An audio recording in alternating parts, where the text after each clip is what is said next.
nabigyan naman ng hygiene kit ang mga inmates sa BJMP San Carlos City. May report si John Hermono.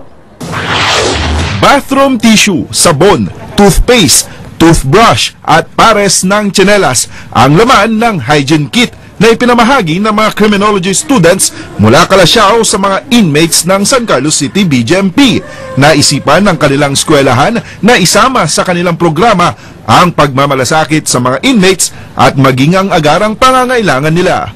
Another option is, ito po, maging isang jail officer. So, magkakaroon po kami ng idea pag nasa service na po kami. As a student po, hindi lang po sa pag-aaral naka-focus, kundi po sa pagtulong sa mga paggawa ng outreach program sa BJMP.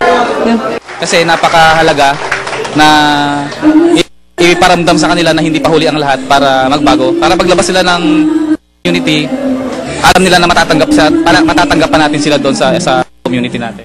Ayon sa pamunuan ng BJMP, isa lamang daw ito sa mga programang para sa mga inmate na ginagabayan sa kanilang pagbabagong buhay.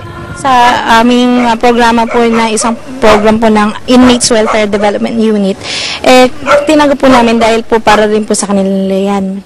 Sa huli, naaliw din ang mga inmate sa baong kanta ng mga bisita. John Hermono, ABS-CBN News.